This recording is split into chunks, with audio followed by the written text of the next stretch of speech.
here, I'll come up here so y'all don't gotta break your necks. All right. So I'm Juliana. I'm the chairperson for Minority Enterprise Development Week. Hello. Committee members are here in the audience. He loves to see it. Oh my gosh. Minority Enterprise Development Week is an effort that really is a national effort, started back from like the Reagan administration, but has been celebrated in Oklahoma City since 2020. We are able to provide free, like 15 plus free events for entrepreneurs in Oklahoma City, from panels and workshops to social and even some vendor markets with our youth entrepreneurs that we had yesterday. This really just is a priority of ours because we want to always highlight, celebrate, and strengthen the minority enterprise ecosystem. So by participating in events like this, you are all part of that ecosystem. And what's great about it is once you get plugged in, it's like a little web. It kind of keeps you there. So we like to say, in part of another group that I'm in, Stitch Crew or Vest, that nobody builds businesses alone. So really, that ecosystem just exists to be that help when you need it. So if you have a business question, if you're stuck, if you have a business idea, just really raise your hand, message us, go to okcmed.biz, or visit us on our social media. You can find out more information on the banner in the back. But there's someone there to help you, and we hope to be that bridge that helps connect you to those folks. So thank you so much, and I'll pass it off. Absolutely, thank you very much. Just a few housekeeping things before we get going. Restrooms are right out here. The men's restrooms are going to be the first one. Women's is around the corner. There's a water fountain there. If you want to buy some cookies left over from our Eastside Culinary Leadership Program event last night, we have some back there, and you can just take them, and payment will show up around 2:30. I heard. Otherwise, you gotta cash out me. I don't want to do cash out me, then I gotta pay this extra. We'll avoid all that. Thank you guys so much for coming today. I hope you have a really good time. We only have about 45 minutes today. And we're talking about something that I hold dear to my heart, which is mentorship. I am a product of mentorship. My introduction to mentorship was probably when I was 7, 8 years old, and my dad was a bus driver. He had a formal life before he started driving buses, but he got an opportunity to drive buses for kids, for schools in Tulsa. He also had the keys to a community center in North Tulsa called Chamberlain Park. We say three. Yeah, used to work at Chamberlain. Yeah. We say 3 blocks north of Chamberlain Park on 52nd Street. In fact, my mom still lives there. And my dad had this big red truck, and he would drive up and down the street. He'd go to 54th Street, kind of honk his horn, and kids would like come out with their backpacks and bag of clothes, and he would be saying 53rd, 52nd, all the way up to 51st Street. And then once you went to 51st Street, you ran into Chamberlain Park. But he would do that, and he would take kids to the community center, and he'd coach a sport, and he would wash clothes, and he would feed the kids. And I just remember distinctly one day coming home, and my dad, we would pull in the driveway, and we would kind of debrief, like, did you see anything? Did you hear anything from the kids? Did you notice anything? Just as an 8, 9, 10-year-old, he was asking me about other kids. And I remember when I was 16, he locked the door and he was like, son, one day you're going to be driving a big red truck, whether it's this truck or another truck. And I remember the day that I got, my birthday's in July. And so I went into my driver's test. I come home with my license, and that afternoon, when my dad got off work, when we were getting ready to go pick up kids, I come out of the house and my dad is in the passenger seat. And so I just had this long, rich history of kids and mentoring and sharing information, whether I was 8-year-old talking to 5-year-olds about how to not get in trouble and how to carry the one, or whether I was in 9th grade talking to middle school, whether I was in college talking to high school. I've always been in this position. I've always had a love for kids and for mentoring.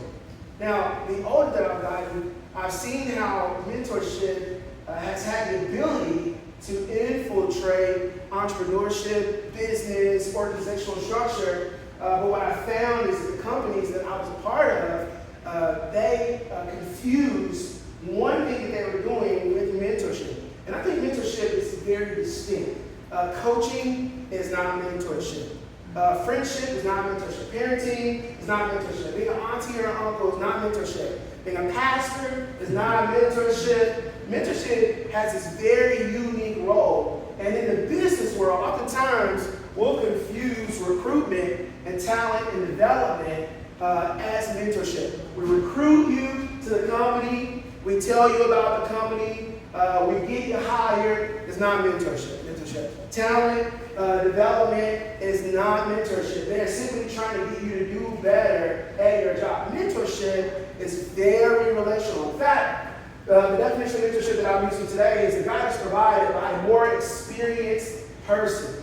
And that could be experience in marriage, it could be experience as a parent, it could be experience in business. Today we're talking about business. But the idea, the concept of mentorship is I have more seasoning in an area of life that you do not. That you do not. My mentor tells me all the time, he's like, Derrick, I've been 40, you've never been 67. He is absolutely right. There's some value, some richness in what he's learned during that time. And so how can we use in the workplace, in enterprise, in business, how can we set aside people that have been in the industry for a period of time and combine that with our youth that want to be in that space? I read a statistic that said 71% of Fortune 500 companies have an official mentorship program. 71% of Fortune 500 companies have a mentorship program. That means that it's not talent development, it's not recruitment, it's not community service. 71% have a mentorship program where people that have been in the company for a while have been assigned, have been attached, have been plugged into another person in that job or in that field that wants to do or be where they are. 71%. 100% of the top 50 companies in the U.S. have a mentorship program. To me, that means if I want to be a top company, I need to reinvest in mentorship. I'll write it out. If I want to be the top church, then I have to have older preachers bringing up younger preachers. I gotta have, if I want to be a good community, a neighborhood association organization, I gotta have somebody who's been doing it for a while bringing up other people. If I'm running a 5.5 acre farm, I gotta have people that's been farming for a long time, talking to people that are getting into farming. And what I find is that there's some barriers, there's some reasons why people don't do it. There's a reason why the other 29% have chosen not to do it. There's a reason that success, as it pertains to people that have been doing it for a while, talking to people that either want to do it or are not doing it, there's a reason there's a gap there. Well, this is what I do, mentorship. So, a lot of people feel like they don't have access to young people. When I go to companies and I talk about Chesapeake Energy, Diamondback, when I go to OG&E, when I go to these places, City of Oklahoma City, and I say we have a mentorship program in place, and they're like, we connect, we do team building, we do things like that. I'm like, no, an official mentorship program, why don't you do it as it pertains to young people? Well, a lot of companies feel like they don't have access to young people. Where are the young people that want to do this? So for those of you that are working for companies, whether you're an entrepreneur, you have your own company, or whether you are friends with people that work for a company that are trying to find young people to mentor, a lot of people feel like they don't have access. How do I get into schools? Where do I find the young people that want to be geologists, that want to be, whatever, that want to do those things? They feel like they don't have access. A lot of people also feel like they don't have time. I'm so busy with my work, with my marriage, with my kids, with my neighborhood association, with my hobbies. I'm already trying to figure out when I'm going to exercise, when I'm going to get enough sleep, when I'm going to drink enough water. It's like I got all these things. And you want me to take additional time from those things? Well, if I'm taking time away to put over here, I got to pull it from somewhere else. So either I'm sleeping less, right? Either I'm spending less time with my family, either I'm spending less time doing things that I enjoy so that I can do that, but it's absolutely essential that we do. So a lot of people feel like they don't have access to young people. They feel like they don't have the time to do it. Honestly, there are a lot of people who have low desire or low willingness to mentor. And it's like the people that once you knock down all the, it's like, oh, how long do you want to mentor? Well, I only got 5 minutes a week. And it's like, we'll take those 5 minutes. They're like, well, when you start getting to all these things, when you get down to it, a lot of people just don't have the desire or the willingness to do it. They don't find the value in doing it. Another thing is a lot of people feel like they don't have the ability to mentor. When I recruit mentors and I'm like, hey, I would love you to come spend time with my kids, a lot of people are like, me? Like, what do I have to offer somebody? They don't feel like they have the ability to do it. And when I tell people the number one thing that you can do as a mentor that gets you going in the right direction is show up. That's all you got to do is show up. People are like, oh, that's it. I'm like, yeah, man, we'll figure out the rest. Let's get you past the background check. Let's get you. And then once you do that, we need you to show up. We'll work out everything else. You may feel like you're not a good fit. There's enough kids for people that we'll find the right kid. We'll find the right fit for you. But you have to make sure that you have the desire and willingness to do it. You have the ability. That's what it is. Mentoring is hard. Mentoring is not easy. Mentoring costs your time, your energy, your focus, your expertise. If you're doing it well, it's going to cost you a little bit of money. I like to feed my interns. I like to feed. The feed is the easy way to do it. And then the last one is risk. Now, risk is twofold. Risk is, am I going to find a kid and there's going to be payout? Is there going to be, am I going to be able to reach this young person? It's risky. If I pour all my time and all my energy, are they then just going to turn away and go do something else? Was this a fad or a season for them? The other risk is I have leveraged my platform, my relationships, and I want to make sure you don't ruin it. Because if I refer you to a job, if I bring you in and you mess it up, the next time I tell that same person I have a kid, they're going to be hesitant. So the risk associated with mentorship as it pertains to being in the community, in jobs, in organizations, a lot of people don't want to risk it. I had a kid that I've been mentoring for the last 8 years. And his 5 things that he said he wanted to do when I first met him, because that's normally what I ask young people. I'm like, hey, what do you want to do? How can I help you do it? He said, I want to graduate, I want to get my license, I want to get a car, I want to move out of my mom's, and I want to get my own spot. I was like, that. In 2 years, he was a sophomore when I met him. I said, by the time you become a senior, I'm going to help you do all those things. He graduated, passed his test, moved out of his mom's house, got his own spot, and as a result of doing that, I gave him one of my cars. Gave him one of my cars so he could have all 5. Give him one of my cars. Well, I've been mentoring this out for a long time, and he recently lost his job. Poor decision making, lost his job. I called a friend, and I said, hey man, I got a kid who needs a job. He was like, I'm like, I know man, just trust me. He's a good kid. I kind of talked about his background, our history together. Well, the kid takes the job, he messes it up. Messes it up, absolutely ruins it. I mean, like beyond repair. The guy who owns the company is not only a community guy and a friend, he's my pastor. So now I gotta show up on Sundays and Wednesdays. Sermons about you. He preaching, looking at me, I'm like, dang it, right? And of course the kid, he apologized and said he was sorry. But that's, when we talk about the risk associated, when I bring a kid along, when I bring a young person along, we're talking about in business right now, and I give them access to a building, to a facility, to technology, to co-workers. I've worked really hard to build these relationships, to have this access, and so you're literally coming along with my coattail, and then I push you forward. My hope is that you steward it well and you do it right. A lot of times people don't do it because they're like, you can't ruin what I've worked hard for. So these are some of the reasons that people don't do it. This is one of the reasons that organizations that can't see the long-term value of becoming a top company. These are the reasons that they don't do it. We don't have access, time, willingness to desire, the energy to do so, the ability. It's really hard and it's risky. It's risky. I work with the OKC Police Department, and they redirected resources in officers to spend time with kids. These are 10 cops, guns on hips, that could be out fighting crime. But see, Oklahoma City says, we believe that by spending time with these young people, that it's actually getting ahead of the crime. Right? If they're not here, then they're probably going to be, if they don't know a caring officer, then they're probably going to be, and so how do we steer that? Well, not only do they have police officers come and do that, they created a unit called the FACT unit, Family Awareness Community Teamwork. That means those officers, instead of coming in off the street temporarily, that's their full-time jobs. City of Oklahoma City has acknowledged and realized that they now have access to kids. They want to create the time. You don't have to be willing because it's your job now, right? You got there's some willingness attached to it, but it's your job. You have the ability because we train you. It's going to be hard, but we pay you to do it, and we know the risks associated with it. So, let's slow down.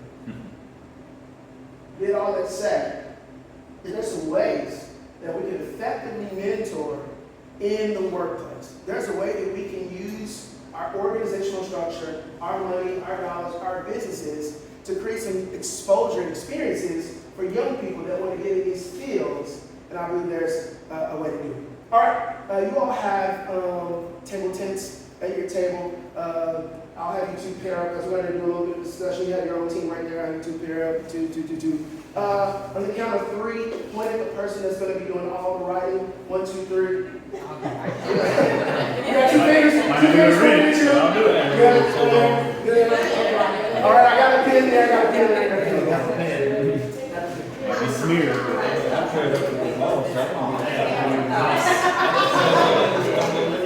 All right, here we go. I want you to write on the front side of this so that after you write on it, it stands up like this so that everybody at the table can see it. Okay? Everybody can see it. Here we go. So number 1, number on the first card, you should have 5 cards on the first card. I want you to write seek. Seek. You can write as big as you want. We're not going to write anything else on that card. On the second card, I want you to write sow.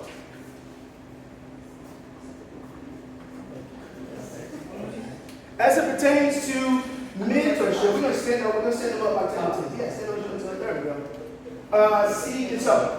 Now, when we talk about seeking, if people believe they don't have access to kids, well, how do we address that? Well, now we got to seek them out. We gotta seek out people that are going to take care of our communities, our businesses, our churches after we retire and we're done. I've done as much trash as I can. I've dug as many holes as I can. I'm tired of looking through microscopes. My neck hurt, my back hurt. I've operated on as many people as possible. We have to find a way to replace ourselves and to create this infrastructure that allows people to be exposed and experience an industry at a young age so they can have careers instead of just jobs, right? Jobs is something you can bounce from, it's like you don't have any buy into it, but a career, there's this personal, this professional overlap. That means I care about it because I'm trained in it. I also would do it if I didn't get paid. So if we're trying to figure out a way to grow our companies to be at least in the top 71% or to be in the top 100% of Fortune 50 companies, then we gotta be proactive about removing this access. So that's what seek is. That's what seek is. I want you all to talk about what are some creative ways that you believe organizations, companies, enterprises, what they can do to seek out young talent. And when I say young, I'm not talking about people with bachelor's degrees. I'm talking about exposing your industry, your profession to people that are middle school and high school so they become interested in it, so they pursue it on their own. I'll give you the difference between pursuing something on your own and it being that you pursue it because of a lack of options. The first one is, I want to be a nurse. Well, why do you want to be a nurse? Well, because my aunt is a nurse, and my mom is a nurse. And maybe my dad spent a lot of time in the hospital, and the people who helped him out the most were the nurses. And so what I'm doing is I'm making a decision based on what I've been exposed to. So I don't feel like I have a lot of options. I'm just choosing from what I know. The other is I've been exposed to 50 careers. I've visited these businesses and organizations. I have a variety of people in my life, and they have a variety of professions. I've been drawn to one, and I use my free time and my energy based on my interest to pursue that avenue. When we're talking about ways to seek out people, I want us to start younger so that they become interested on their own, and we don't have to push them and drag them into a profession. Yeah. So how can we be creative about the way that we seek out young talent in our communities, in our churches, in our businesses, in our organizations? Okay? We're going to give you 3 minutes. Ready? Go. What's your take?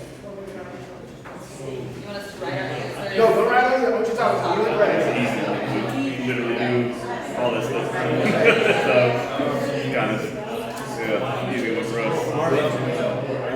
Be willing to do an innovation challenge. We look at nonprofits that are out there and then figure out how to engage with that. Because even like exhibition, well, they were doing an innovation challenge. And something they learned about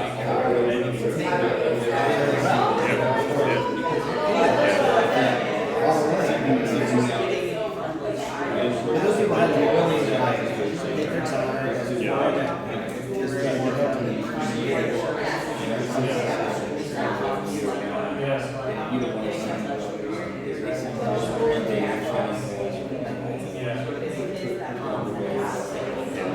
I mean, it just goes back to the whole earlier opportunities.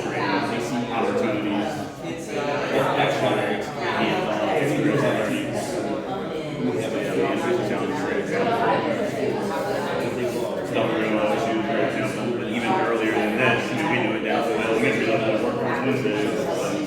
seek out.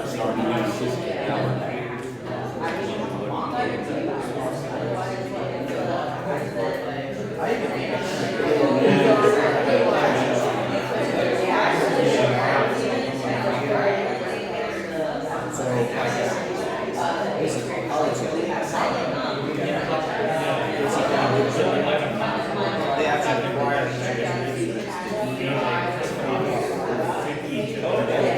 possibility if we had Yeah, I remember. Yeah, Rhea, when we first got started, Rhia asked me if we had space on. I believe sharing is caring, and when you share, it gives other people the opportunity to share as well. So we're starting with that. We talk about seeking out ways, creative ways. How do we seek out these young people to give them these experiences, exposure to these organizations, these citizens, like that? What are some things that you talk about today? Absolutely. Yeah. And then we talked about some community-based organizations such as Boys and Girls Clubs. Yeah. Maybe even student services. Yeah. Agencies, church groups. Yeah. You're taking everybody's answers. Yeah. Thank you. I'm sorry. That's good. What do we get here? What do we say?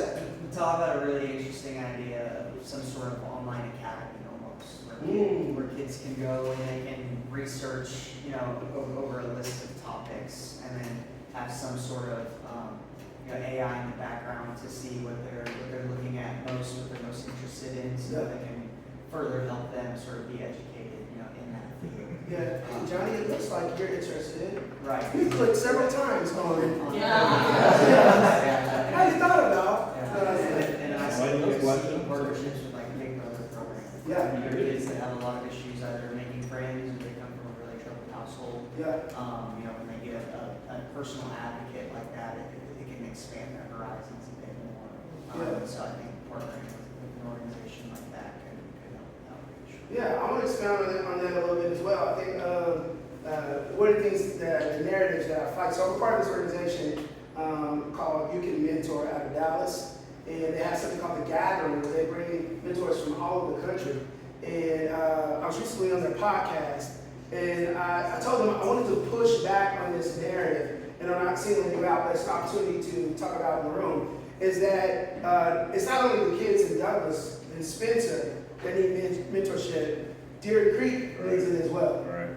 And it may not all be the same issues, but the point is that young people, regardless of the area, need older people, or more seasoned people, to pour down advice and experience in whatever area. In the same way that Daquan only sees people in his family that work fast food, well, Timothy only sees people in his family that has lawyers.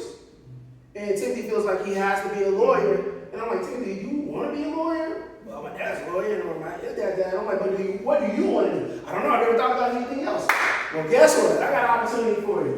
Timothy may want to be an artist. You know what I'm saying? Like, I know I'm speaking to the extremes, but I think that when we're talking about mentorship, the net is so big and so broad. This right here does not have a demographic, a socioeconomic status, doesn't have a race to it. It says that it's a guidance provided by a more experienced person in any field. So I love walking in Yukon and Mustang. I love walking in there because it gets me with a different group of young people than most of the time that I spend here on the east side of Oklahoma City.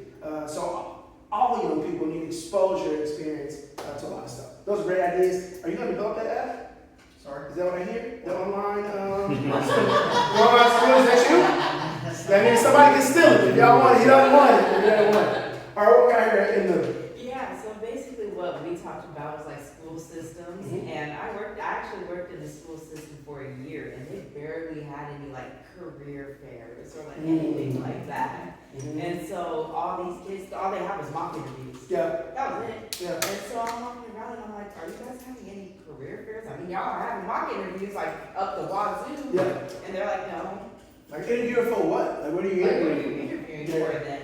So I was thinking if all these companies want to start mentorship opportunities and they want to access those, they should at least talk to like the school principals or like the school district. Yeah. And be like, hey, I want to host a career fair or like a career day for the kids who do want to be nurses, doctors, lawyers, dentists, anything like that. Yeah. Or even a teacher. Let them have that day to where they can maybe even walk around or like do a look over day to be like, okay, if this is what I want to do, let me see what they actually do. Yeah. And then I can maneuver there. And if I don't want to, I have a lot of time, I can just go to something else. Yeah. I went to a school and they assigned, so they had career presentation days. And instead of letting the kids choose their own careers, they assigned them careers. And so you had to research maybe something you weren't interested in.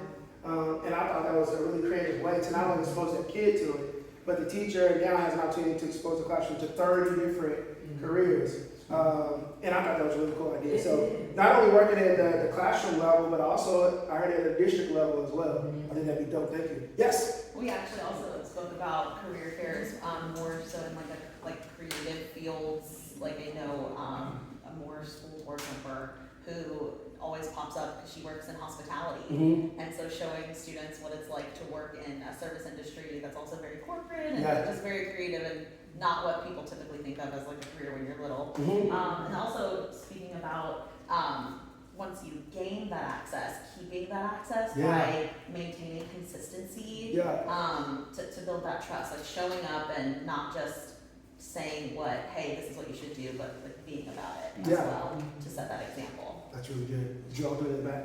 No? Yeah, we did actually. Oh, sweet. Some of them was, They came and like snatched the mentioned, or like the job fairs, but tapping into especially the young market. Social media is really big. Yeah. So kind of market to that demographic.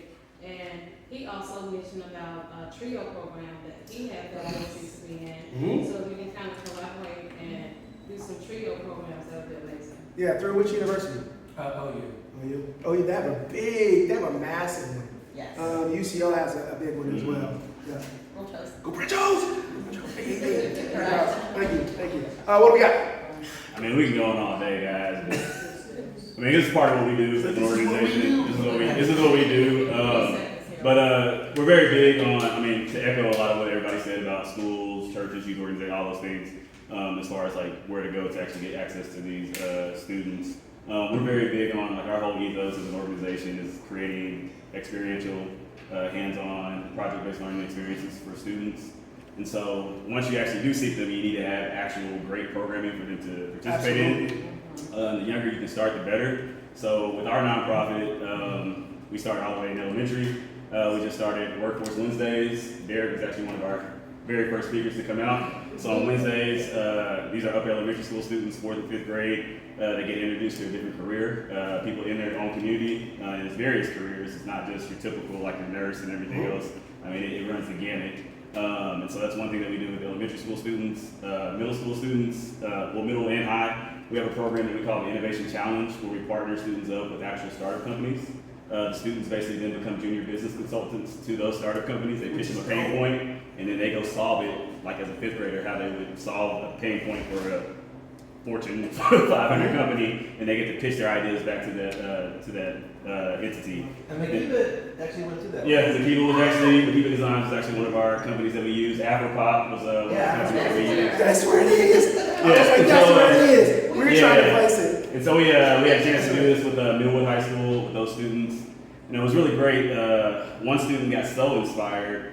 He heard a common theme from all the entrepreneurs. It's like, I really don't get like enough publicity. So he ended up creating a minority youth business expo. And he partnered with us. We had over 40 vendors there. And so he was able to bring in the community to like experience that. And then like at the high school level this December, we're doing a clean energy engineering program with OSU for minority students. And so they're going to get to experience that, and then they're going to get paid externships with OSU. So yeah, so this is just about creating those hands-on experiential learning experiences for those students, so they can see what they want to do or not do. Yeah. But I think too, on the flip side of that is working with the corporate America, corporate Oklahoma, whatever you want to call it, to help them start thinking about how can we integrate student experiences into what we do. So as an example, I know OU does this with college students, but imagine if you did it with middle school students, where a company like Devon said, we're going to have a non-voting board position. It's going to be filled by a middle school student. We're going to adopt Moon Middle School, and every semester a kid is going to be on our board. And they're going to come once a month to the board meeting and get to see this is what it's like to be on a board of a corporation and what kind of decisions are made and the budgets they look at. And then all of a sudden that kid leaves knowing 20 people that are high level that they can call on. I mean, just stuff like that. And that's not a big deal for the company. It's not a huge commitment. They got to leave a free seat at the table. You know what I mean? It's time. But the mentorship that could come from that, I mean, those board members might get inspired. Be like, I want to go find out more about middle school. You know, what's going on there. So it's just little things like that if they just knew they could. You know. And I think that's good. I don't know that companies think at that level. The top ones are. But you talk about this middle a group of businesses that are local, that are employing a lot of folks, and they're trying to figure out, like I hear companies say all the time, like, our turnover. And I'm like, man, that's probably because like you're treating people like you could just hire somebody else. And if you build a relationship with them, which comes to mentorship, then you will probably, get them to stay outside of the job of the position. One of my favorite episodes, the Cosby's, is when Theo was going to advertising and a marketing social. And he's just a growing young boy. And so they have this social, it's all you can eat. Campbell's soup is hosting it. And he's just in there eating all this food. And one of the representatives comes up and he's like, you enjoying yourself? He's like, yeah, I'm having a great time. He's like, what do you think about the event? He was like, oh, everything is fine. Besides that slogan out there. And then all the students are like, whoa, lighting that back up. And he was like, what's wrong with the slogan, young man? He was like, well, Campbell's soup, you guys have a long history of feeding families through soup, and now you want to be more than soup. He was like, actually, I think during tough times like this, soup is exactly what you need. And so he was like, so the slogan should be Campbell's, still soup. And the guy was like, and Theo got an internship based on, so you talk about adding young people and their perspective in the environment. Sometimes you get all these smart people with these degrees and years of experience, and they're circling an idea, and then somebody young comes in and is like, you guys ever thought about it? And they're like, who are you, what's your name? And they do the thing, and they make lots of money, all those things. So I think seeking out people, being creative where we get our young people from, I think is very vital to not only the success of a company, but communities that thrive through business. Okay, so now we're talking about investment. This is investment in time, investment of risk. When you think about sowing as an organization into the community to develop young people, what do you sow in? Money's easy. Let's talk about other things. At your table with your partners. How can we sow into communities? How can we sow into people to kind of create this exposure, this experience that brings young people into these organizations? What can we do? 3 minutes. Wait. At your table. Let's go 2 minutes. We're running out of time.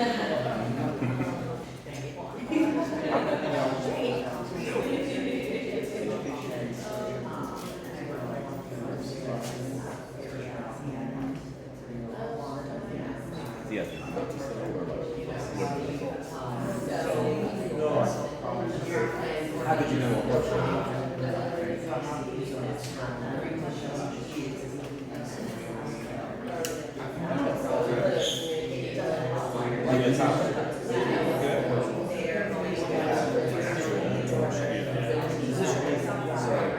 Maybe as a company, or like, maybe part of our mission.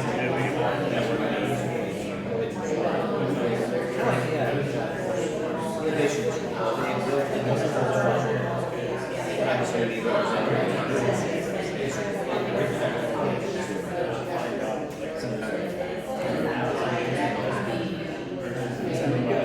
so they sort of when I'm here to sell widgets or here to sell widgets and also to impact.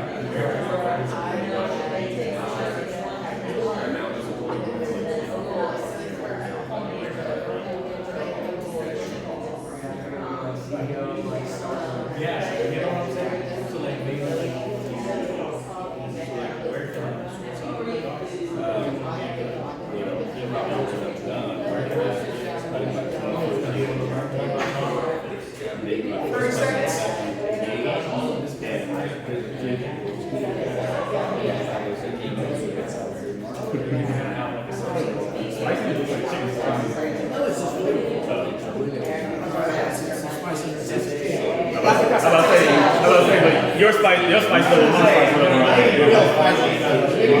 Yeah, I'm gonna say, yeah, your spice level is a little different. You know, no, this is a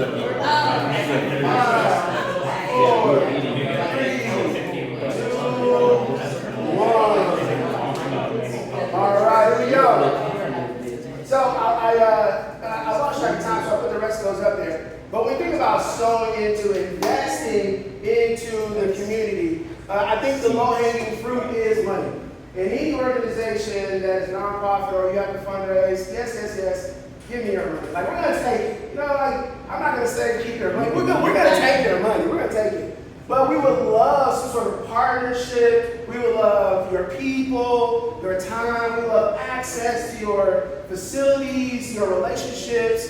So we think about sowing. There's a lot of ways for organizations to sow into these places. We talk about schools, we talk about Big Brothers, Big Sisters, Boys and Girls Club. They need your money, absolutely. But more than your money, they need your people and they need partnerships. And so when we think about how can we sow into these spaces, not only things like Trio, but DECA, FCCLA, those are all organizations that come in and work as well. I was thinking about the way that companies get access over time. I remember Bring Your Kid to Work Day. I haven't seen organizations do that in a really long time. I don't know if it's like liability now with having kids around, we're kind of in that age. But one of the things you were able to do by bringing your kid to work was to see, they got to see their parents and what they did, and it gave them this image of professionalism and of a workplace environment. There's a young lady that I went to high school with that in middle school, her mom was a lawyer. In middle school, her mom took her to work with her, and the next week she asked her mom to buy her a briefcase. And I went to high school because every day in high school, this young lady carried a briefcase, like instead of a backpack. And I was like, she caught so much flack for carrying that briefcase at Booker T. Washington High School in Tulsa. I mean, they gave her the business. And I was like, leave her alone, man. She's a judge today. She's a freaking judge. And it's like, you think about taking your kid to school, my kid, taking a kid to school and putting them in this environment. I have another story. There's a young person today, they took a class to visit a firehouse. Let all the kids go down the pole. 2 kids out of that class became firemen.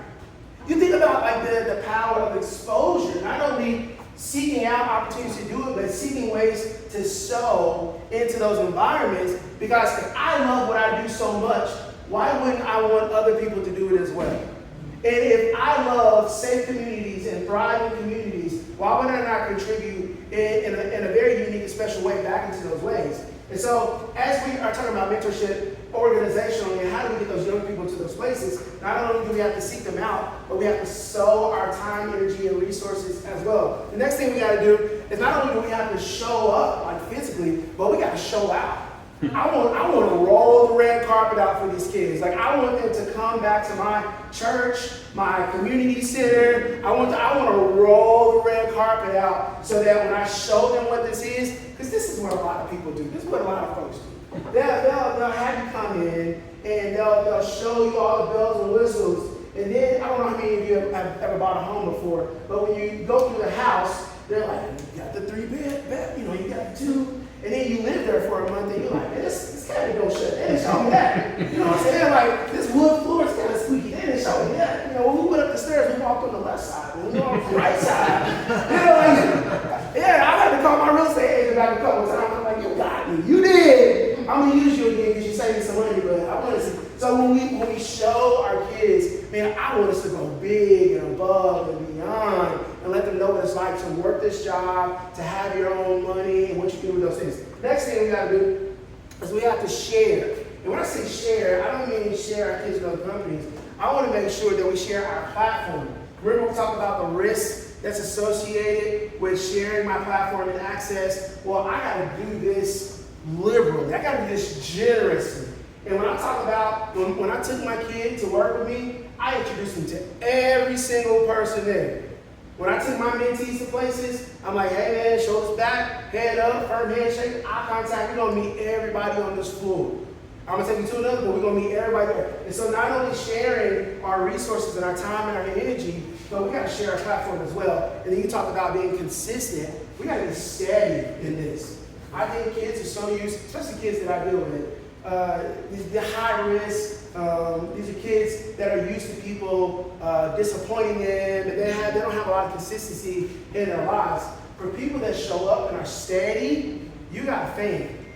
I mean, they're gonna buy your brand, they're gonna buy your product. One of the reasons I asked my son today, I'm like, man, with all the money you have and all the places you can go, why do you still go to McDonald's?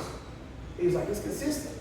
I know exactly what a double cheeseburger gonna taste like. I know that Sprite when I drink it, it's gonna burn the back of my mouth. I know exactly what I'm getting.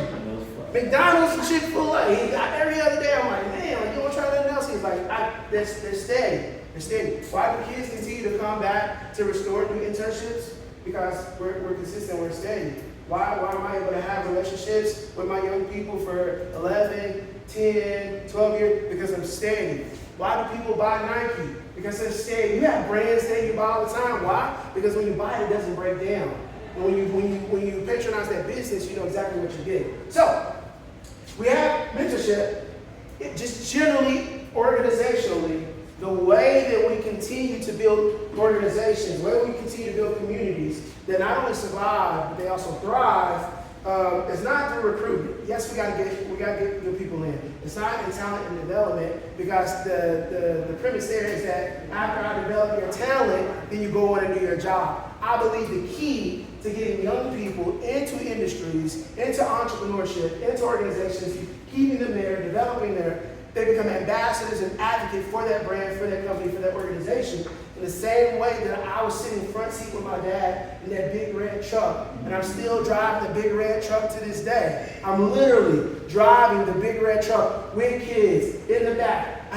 Don't tell nobody this. I had 6 kids in my car last night going over to this entrepreneurship thing. No seatbelts. I was like, dang it. I was like, I'm so glad it's right down the street. Don't tell my boss, please don't tell my boss. But I was like, I gotta get these kids because they're gonna experience something that's absolutely phenomenal. They left that place last night saying, when is the next one? When can we do this again? They practicing their pitch in the hallway. I didn't have the heart to tell them that we don't have to pitch. I talked to Harold, he was like, let them keep practicing, bro. And so what did I do because they practice all week? I pulled my phone out. You gonna do your pitch and I'm gonna record it, I'm gonna send this reel to you so you can send it out. When you begin to build these relationships that's outside of, we need you to do a good job, we need you to stay here, we need you to not quit. When you start building that relationship, kids will literally whether it's at a nonprofit, whether it's at McDonald's, whether it's at a community center, or whether it's a church, they will become advocates and ambassadors of that brand and that organization, and I think mentorship is the key. Then Mentorship in the market also, space. sorry to No, interrupt go you. ahead. Sorry to interrupt you, but then they also stay too. Yes. That's a big problem, especially in Oklahoma. It's like, man, we train these kids, but then they go somewhere else and do a great job in Texas. And like, so that's all part of that cultivation, like getting them to stay here, right in Oklahoma. And Yeah, and build that business. Okay, here we go. I flew through that 50 minutes in. I wanted to hear the room's heart for mentorship in the marketplace. Is this new to you? Do you believe that this is a novel idea? Do you believe that it's effective and it's necessary? Because we're right in the middle of this Med Week where we're trying to have these discussions and we're trying to talk about the importance of enterprise and business and development, not only here in Oklahoma City, but also and also with minorities. But I think this is a concept that goes across cultures, across races. This is something that I've given my life to, and I know how effective and impactful it is, but I want to hear your hearts as well. What do you all think about this idea of mentorship in the marketplace, in organizations, in churches, in schools? How have you participated in it? Do you believe that it's effective across the board? I can give a personal testimony. My daughter who works here, Krista, she loved basketball in high school. And her freshman year, she got cut. And I got cut. I was like, oh, well, my daughter's not playing. So throughout her high school year, she didn't start as a basketball player. But she packed a basketball every day to every class. And I'm like, Krista, where you got this basketball? I just love basketball. And that was her heart. So to make a long story short, her consistency and our consistency in believing in what she was believing in, when she got to college, the coach asked her to be a GA assistant, the basketball coach. So she ended up coaching the girls that started in high school and college because of her. She was so consistent in packing her basketball that when she went to the Christmas dance, nobody recognized her without the basketball. So that is just a subtle example. And then on your words up there, I did an acronym.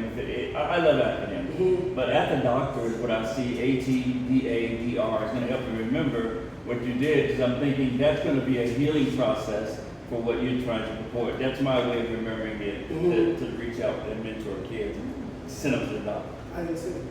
Thank you. Yeah, you think about like that steadiness and consistency. That a lot of my kids they get frustrated and will quit. But the idea of like continue to stay at it, continue to like and that's experience speaking, right? That's me having quit stuff and wishing I would have kept up with it. But that's also me sticking with something past my discomfort and arriving at a place that I'm pleased with as well. And so that's something like as an older person, like my kids, they call me Unc now. They're like, you know what? I guess I'm Unc age now. But I'm talking to them from the future. That's another thing I believe mentorship is. I'm from the future. I'm a time traveler from the future, telling you, if you'll just stick it out, if you will just stick it out, I can tell you from the future. I can tell you from 25-year-old Derrick, 30-year-old Derrick, if you just stick it out, that you'll arrive exactly where you want to arrive. And so that steadiness, that consistency is really important. Sorry. Yes. You know, What do you next? oh, what did you go first? Oh. You go ahead. Oh, no, you can go. Do we need a rock, paper, scissors? I was like, we don't have time. I know. Let's go. So, you know, you think about all the money that we as a state spend trying to attract headquarter companies to come to Oklahoma. Yeah. And then think about how many headquarter companies in Oklahoma are not from Oklahoma. Yeah. Almost none. Like, all this trouble we try to get these people to come here, when in fact, almost all the big headquarter companies started here. And if you think about, if we really want to invest those dollars as companies and as a state and every other way, if we just poured that into mentoring young people who are already here and integrated them into thinking about how can you build something, how can you make this place better, how can you get in part of this, the odds that we're going to improve our economy, our environment, everything else are way better than spending millions of dollars trying to get Canoe to come here and then they leave. You know, it's like, didn't work out well, we spent your money, we're out, you know. But these companies that stay are almost all because they started here. And if we could get kids in and realize that it starts with kids, you know, if we can start working with them now and get that mindset that you literally are the future of the state. Yeah. We want you to stay, we want you to build something here, and we're gonna mentor you in doing that. Yeah. That would be money well spent. That's so good. Yes. So, on everyone's point, I feel like mentorship is so important to me, especially coming from a mentee Mm-hmm. perspective is very important. And I want to be that type of person too. I'm only 23. Yeah. I'm going to get there, I promise. But coming from a mentee perspective is so important because you have all these little kids who want to be so many things. They want to be so many things, but because they don't have the access and they don't have the time, and then you have companies that be like, well, I don't know where to find them. And you're like, okay, well, there are a lot of kids in in very busted down communities that want to go, that want to be in these high places. Yeah. They do. And so why don't you give them a chance instead of looking at your son and be like, well, you're going to be the next lawyer, you're going to be the next dentist. Why don't you go find someone outside of your family and just bring them in? Because that's what happened to me. That's why I'm in a more entrepreneurship perspective. Because I went to school for biology because I thought that's what I wanted. And it still is. Yeah. But I knew that I wanted to be an entrepreneur as well. And so my dad's friend was like, hey, why don't you come to Oklahoma? And my dad's like, yeah, why don't you come to Oklahoma? And I'm like, okay, why not? Which is what everybody says. Yeah, okay, why not? And here I am being an entrepreneur till this day because if it wasn't for my dad's family friend and my dad to bring me back into what I had a small passion for, it wouldn't have been a big passion for today. Yeah. And so just having that little mentor-mentee relationship is a good way to just be out there. And and that decisions like that comes with the back of trust as well. There's some things that my mentors can tell me to do, and I will do it without question based on trust. Derrick, just go home. Just apologize to your wife. I'm like, oh, me too. Right? Just say you're sorry.